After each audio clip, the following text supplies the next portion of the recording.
Hello everyone, welcome back to my YouTube channel. I am Payal, your host in this video.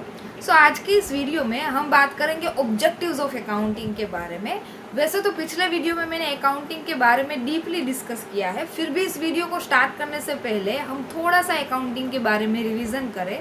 तो basically accounting is a business language कि कोई भी business के जो financial statement और उनके जो रिजल्ट होते हैं उन्हें हम अच्छी तरह से कम्युनिकेट कर पाते हैं, और साथ ही में उनकी जो फाइनेंशियल इन्फॉर्मेशन होती है उन्हें कलेक्ट करके उन्हें प्रॉपरली हम ट्रैक कर पाते हैं। तो ये हो गई basic definition of accounting.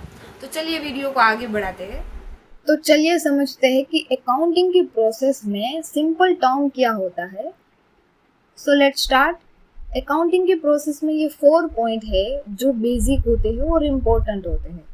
First is recording, second is classifying, third is summarising and fourth is reporting. ये 4 पॉइंट को अगर आपने प्रॉपरली इम्प्लीमेंट कर लिया तो कोई भी बिजनेस में अकाउंटिंग की प्रोसेस को आप इजीली मेंटेन कर पाते हो। और साइड में मैंने जो ये पॉइंट्स कवर किए हैं वो है important of accounting process. So let's start the important of accounting process. First is make decision about the business. कोई भी बिजनेस हो, without taking a proper decision at the right time आप अपने business को स्टेबलाइज नहीं कर पाओगे, because decision लेना it's the first priority of any business. So second is track and keep control of money. आप अपनी पर्सनल लाइफ को भी ले लो कि without tracking and keep control of money आप अपने स्टेबल ही नहीं रह पाओगे, तो बिजनेस तो दूर की बात है ना। तो track and keep control of money personal life में भी इतना इम्पोर्टेंट है और बिजनेस में भी इतना ही इम्पोर्टेंट है, क्योंकि आपको अगर अपने बिजनेस को एक लेवल पे ले जाना है, एक ग्रोथ देना है, तो कीप कंट्रोल ऑफ मनी और ट्रैकिंग बहुत ही इम्पोर्टेंट हो जाता है। Third is manage the financial risk of the business, it's the most important. अगर आपने प्रॉपरली अकाउंटिंग की प्रोसेस को फॉलो नहीं किया, उन्हें सारे ट्रांजेक्शन्स को रिकॉर्ड नहीं किया है, उन्हें अच्छी तरह से मेंटेन नहीं किया है, तो आपको फाइनेंशियल रिस्क, बिजनेस में कोई भी बिजनेस में रिस्क तो होता ही है। फाइनेंशियल रिस्क आप लेते भी हो तो उसमें 50% रिस्क होता है और 50% ग्रोथ भी होता है।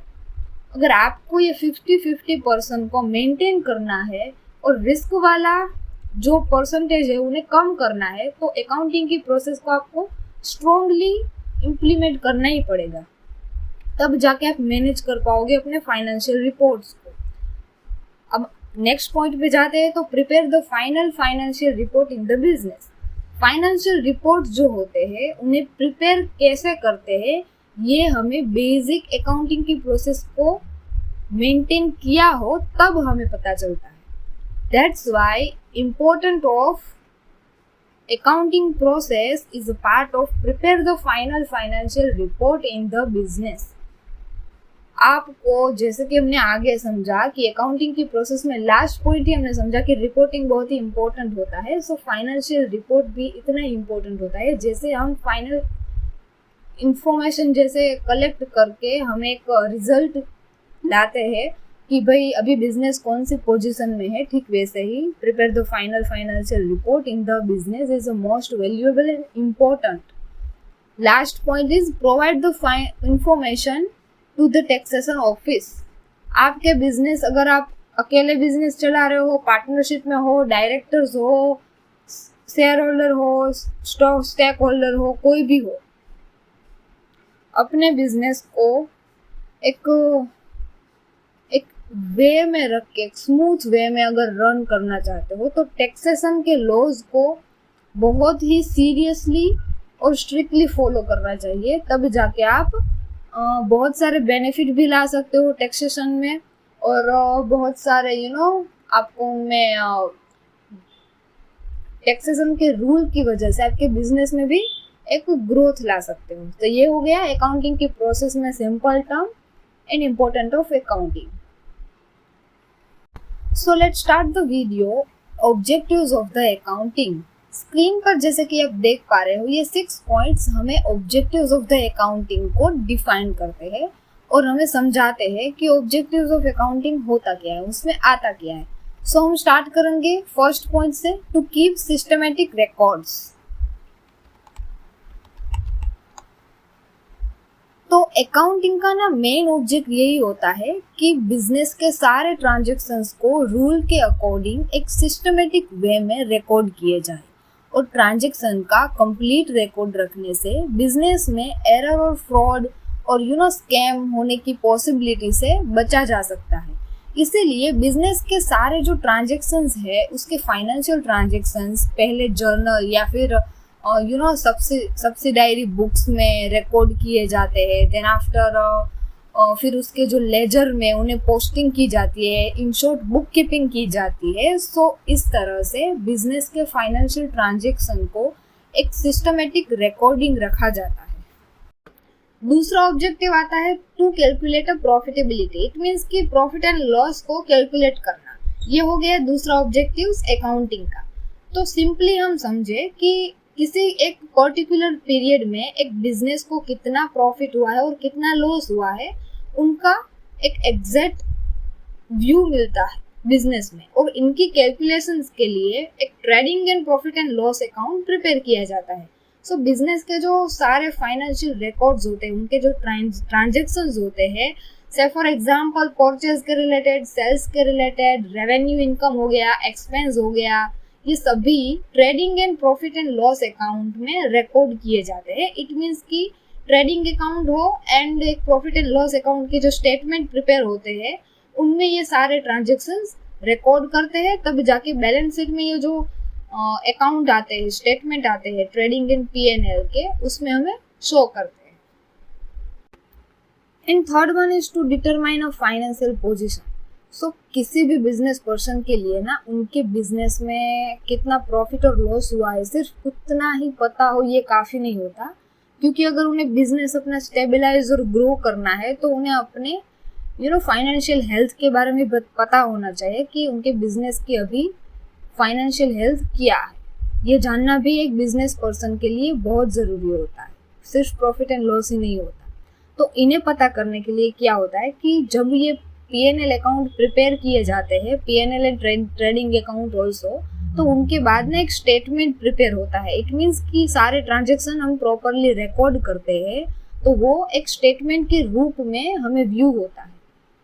ठीक है, देयरआफ्टर हम उसे क्या कहते हैं, वो स्टेटमेंट को बैलेंस शीट कहते हैं, और बैलेंस शीट में ही हमें ये P&L, ट्रेडिंग एंड एक्सेट्रा सारे शो करते हैं। सो एक साइड में आता है एसेट्स और उनकी वैल्यूज शो करती है, और दूसरी साइड होती है लायबिलिटीज और उनके कैपिटल वगैरह हमें शो करते हैं। तो ये हो गया balance sheet. So balance sheet ही बिजनेस की फाइनेंशियल हेल्थ क्या है वो हमें बताती है। तब जाके एक बिजनेस पर्सन को पता चलता है कि फाइनेंशियल पोजीशन कौन सी है और हमारी फाइनेंशियल बिजनेस की हेल्थ क्या है। फोर्थ वन आता है to provide detail party and user. ठीक है, कि अकाउंटिंग का एक ऑब्जेक्ट यही हो गया कि ज़रूरत पड़ने पर हमें अलग अलग पार्टीज और यूजर्स को इंफॉर्मेशन प्रोवाइड करना होता है। फॉर एग्जांपल कि ऑनर हो गए, इन्वेस्टर्स हो गए, बैंक्स, गवर्नमेंट अथॉरिटीज हो गया, क्रेडिटर्स सारे हो गए, etcetera.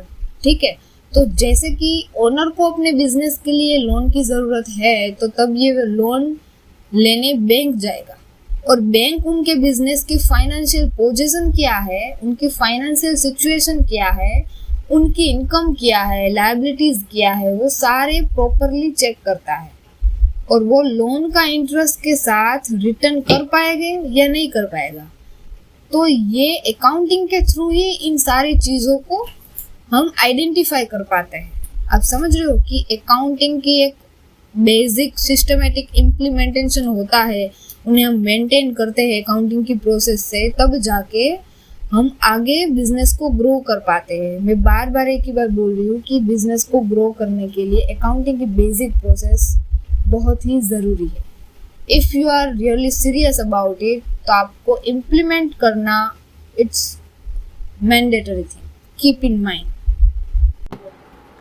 So fifth one is to assist the management and decision making. Simply हम समझे कि अकाउंटिंग का ना ये बहुत ही इम्पोर्टेंट ऑब्जेक्टिव है कि फाइनेंशियल जो सारे डेटा होते हैं, जो इंफॉर्मेशन होते हैं, उन्हें क्लासिफाई और समराइजिंग करने के बाद उनकी अलग अलग रिपोर्ट मैनेजमेंट को प्रोवाइड की जाती है और उनके बेस पे हम बिजनेस के ऑपरेशंस को इफेक्टिवली हैंडल करते हैं और उन्हें क्विकली एंड इम्पोर्टेंट डिसीजन भी ले पाते हैं। सो इट्स रियली इम्पोर्टेंट कि अपने मैनेजमेंट को स्ट्रॉन्ग बनाए और ऐसी प्रोसेस जनरेट करे कि उन्हें कोई भी इंसान इजीली इम्प्लीमेंट करके उसमें रिजल्ट अच्छे ले पाए, रिजल्ट मेकिंग हो पाए। So it's really important to assist the decision making and management. Last one is to fulfill compliance of law. It's most valuable and important objectives of the accounting क्योंकि financial growth के लिए ये बहुत important है। Accounting में भी important और generally हम बात करें उसमें भी इम्पोर्टेंट है। अगर हमने टैक्सेशन के लॉज को हमने इम्प्लीमेंट किया तो हम एक ग्रोथ वे में जा सकते हैं और अच्छी तरह से हम अपने बिजनेस को समझ पाएंगे और उन्हें ग्रो कर पाएंगे। और हमारे बिजनेस ग्रो होने से अगर लोगों का, हमारी इंडस्ट्री का भी भला हो तो इट्स मोस्ट वैल्यूएबल। इनसे हम एक ट्रस्ट भी बिल्ड कर पाते हैं कि भाई गवर्नमेंट का भी और हमारे बिजनेस में साथ में जितने लोग जुड़े हैं उनका भी और हमारे कस्टमर का भी। So it's really most important and valuable objectives of accounting to fulfil a compliance of law and taxes. That's it. So I hope आपको वीडियो में सारी जानकारी डीपली समझ आई होगी। अगर कोई भी डाउट है तो मुझे कमेंट बॉक्स में ज़रूर बताना। कोई आपको समझ नहीं आया कोई टॉपिक या नेक्स्ट आपको कौन से टॉपिक पे वीडियो चाहिए ये भी आप मुझे बता सकते हो। I will try my best कि आपको ईजी टू अंडरस्टैंड हो। Thank you so much for watching. हम नेक्स्ट वीडियो में मिलते हैं बहुत ही अमेजिंग कंटेंट के साथ और इन्फॉर्मेटिव वीडियो के साथ। तब तक के लिए सुरक्षित रहिए। जय हिंद। Bye bye.